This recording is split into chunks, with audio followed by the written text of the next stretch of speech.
시술 후 주의사항을 말씀드리겠습니다. 붓기를 빨리 없애기 위해서 시술 당일은 이제 얼음팩을 하면서 음식은 싱겁게 높은 베개를 사용하고 커피도 도움이 될 수 있고요. 이뇨작용이 있기 때문에요. 그 다음에 유산소 운동을 적당히 하시면 붓기 완화에 도움이 됩니다.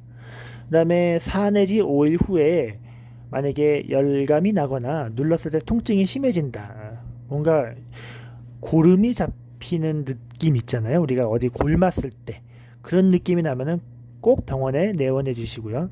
마사지는 불필요하지만은 국소적으로 불균등한 부위가 있으면은 여기는 이제 2주 정도 기다린 후에 하라고 되어 있는데 기다릴 필요 없이 그냥 약간 손으로 이렇게 살짝 겉부분을 약하게 눌러가면서 이렇게 쓸어주듯이 그러면은 좀 부드럽게 펴지거든요.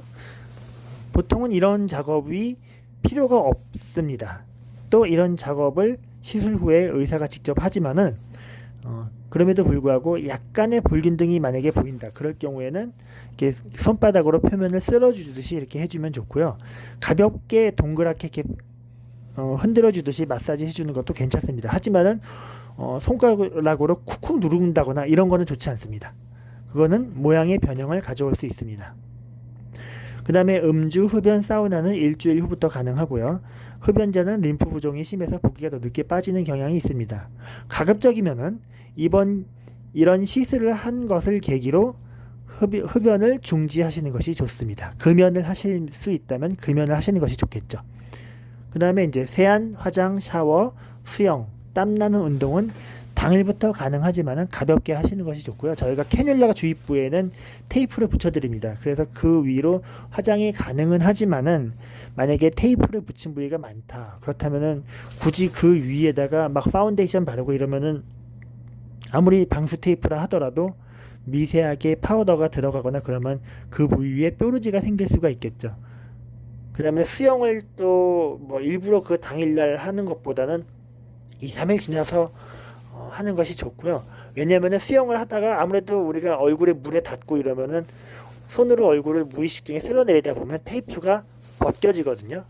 그러면은 그 미세한 구멍으로 수영장 물이 침투하면서 또 뾰루지 같은 거를 만들 수 있겠죠.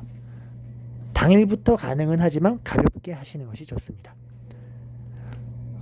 그 다음에 이제 중요한 얘기가 나오죠. 시술의 결과는 사람에 따라 다르고 과로하거나 다이어트를 하거나 수염제를 자꾸 복용하는 경우 수면 부족, 심한 스트레스 이런 것들은 콜라겐 생성을 방해해서 효과가 떨어질 수 있습니다. 시술을 받으셨다면 굶는 다이어트는 6개월간 하지 마시고 콜라겐 생성에 도움이 되는 단백질과 비타민C를 잘 복용을 해주셨으면 좋겠습니다.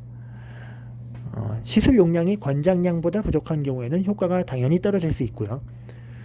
극히 드물게 시술 후 볼륨 과다 현상을 호소하는 경우는 일단은 체중이 증가하지 않았는지 확인을 한번 해보셔야 되고요. 그 다음에 정말 그런 경우도 있습니다. 보통은 이렇게까지 볼륨이 차오르지 않는데 너무 볼륨이 많이 차오르는 분들이 아주 드물게 있을 수 있습니다. 저는 시술 케이스가 많기 때문에 이런 분들도 아주 드물게 봅니다. 근데 이제 그분들 중에 또 역시 한 5분의 4 정도는 객관적으로 입증이 되지 않는 그냥 주관적인 느낌인 경우가 많고요. 정말 콜라겐 생성이 너무 잘 돼서 또는 이제 주입을 너무 많이 했다. 그런 경우도 있을 수 있겠죠. 한 부위의 주사를 너무 의사가 과도하게 넣었다. 이런 경우도 있을 수 있는데 이거는 이제 저 같은 경우는 시술을 많이 하다 보면은 그런 거를 피할 수 있거든요. 보통의 이제 적정 용량이 있습니다. 적정 용량 이하로 시술을 하면은 이런 일은 절대 생기지 않는데 간혹 가다가 좀 과도하게 볼륨이 형성되는 분들이 있습니다. 이런 경우에는 병원에 오시게 되면은 만져봤을 때 분명히 그 부위가 볼륨이 좀 많은데 만져보면 결절은 없습니다. 그냥 콜라겐이 많이 생성이 된 겁니다. 그럴 경우에는 스테로이드 주사를 피부 깊숙이 넣어서 피부 변색이나 함몰이 생기지 않도록 주의를 하면서 국소적으로 콜라겐 생성된 거를 조금 녹일 수 있습니다. 고집적 초음파라든지 LBM 이런 여러 가지 보조적인 치료가 있을 수 있을 텐데 대부분은 스테로이드 주사 몇 방 놓는 걸로 조금씩 해결이 가능합니다. 보통은 이제 저희가 이런 것 때문에 추가 비용을 발생을 시키지는 않고 있는데, 이제 뭐 초음파나 뭐 특별한 스페셜한 치료를 뭐 반복적으로 원하시는 분들이 있어서는 계속 해드릴 수는 없고, 이제 비용을 받고. 얼굴 마사지는 한 달 이후부터 가능하지만은 너무 강한 압력을 줘서 하면은 안 되고요. 그 다음에 뭐 경락 마사지 이런 것들은 그래도 한 셀룰로스 계열 성분이 다 없어지는 시기, 이 두 달 이후부터 하는 것이 안전합니다. 엎드려서 마사지를 받는 경우 이제 뺨이나 이마가 손등에 강하게 눌리게 되면은 약간 들어가는 현상이 생길 수 있습니다. 물론 그렇다 하더라도 그런 경우에 즉각적으로 본인이 다시 그 부위를 손으로 이렇게 좀 만져주면은 다시 돌아오거든요. 이게 왜 그러냐면은 셀룰로스 겔 성분이 약간 변형이 될 수 있습니다. 두 달 정도 사이에 완전히 없어지기 전까지는 약간의 변형이 있을 수 있습니다. 뭐 이동을 하는 건 아니지만은 손가락으로 오랫동안 꾹 누르고 있으면 그 부위가 약간 들어갈 수는 있습니다.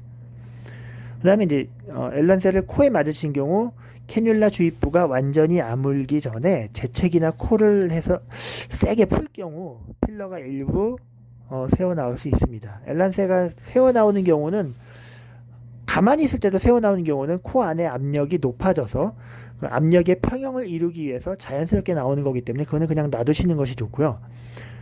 만약에 코를 세게 풀어서 조금 새어 나왔다, 그렇다 하더라도 뭐 너무나도 많은 양이 나온 것이 아니라면 굳이 그거를 다시 넣을 필요는 없습니다. 근데 이제 뭔가 코에서 조금 새어 나오기 때문에 그거를 손으로 꼭 짜는 분들이 있는데 절대로 그거는 하셔서는 안 됩니다.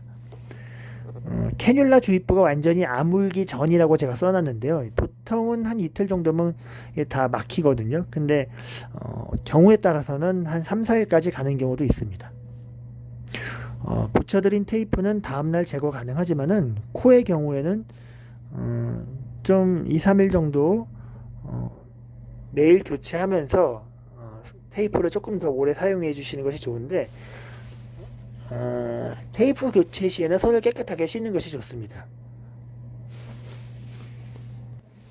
시술 과정에서 엘란세가 남은 경우에는 한 달 이내에는 다시 오셔서 시술을 받아야 되는데, 보통 엘란세가 남는 경우는 거의 없습니다.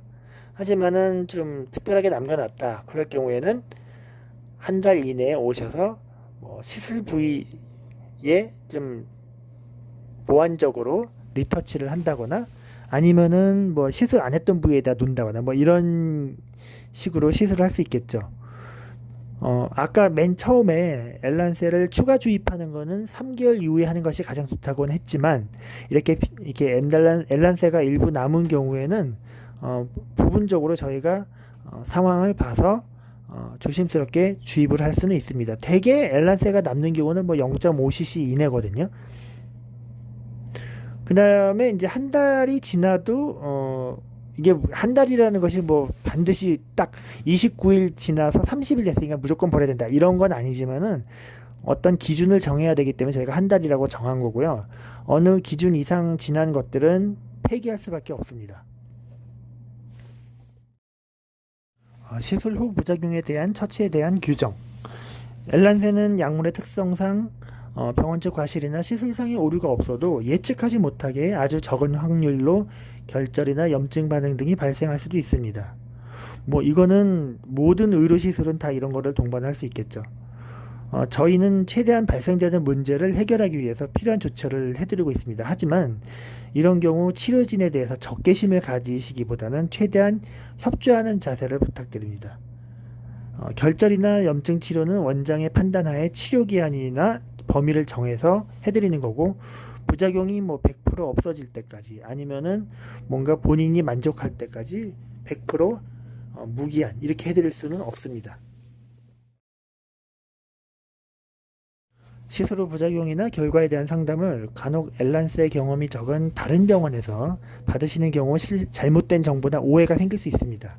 제가 성형외과 몇 군데에서 이제 좀 엘란스의 시술은 안 해보셨는데 이제 결절을 없애겠다고 하시면서 좀 겁을 주시는 분들을 좀 봤습니다. 근데 그런 경우 반드시 여러 사람의 의견을 들으시는 것이 중요합니다. 여기서 여러 사람이란 것은 적어도 엘란세를 3년 이상 시술했던 경험이 있는 분들, 그것도 적어도 몇백 시린지 이상 하셨던 분들, 이런 분들의 의견을 들으셔야 됩니다. 무작정 성형외과에서 수술만 하시는 분의 이야기를 듣고 겁을 먹거나 막 절망을 하시고 이런 거는 좋지 않습니다. 이거는 환자의 어떤 정보에 있어서 편협된 정보 제공이 되는 거고요.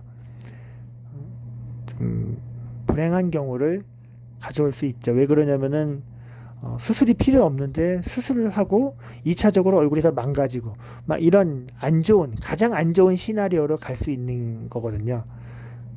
엘란셀을 수술로 제거해야만 되는 경우는 거의 없다고 보시면 됩니다. 아주 드물게 하더라도 절개식으로 하고 아주 부분적으로 하셔야지, 엘란세 시술 자체를 저희가 이렇게 한 군데다가 덩어리 져서 넣는 게 아니기 때문에 여러 군데다가 퍼뜨려서 넣는 거기 때문에 수술로 제거할 수 있는 게 아니고요. 또 수술로 제거해야 되는 경우가 거의 없습니다.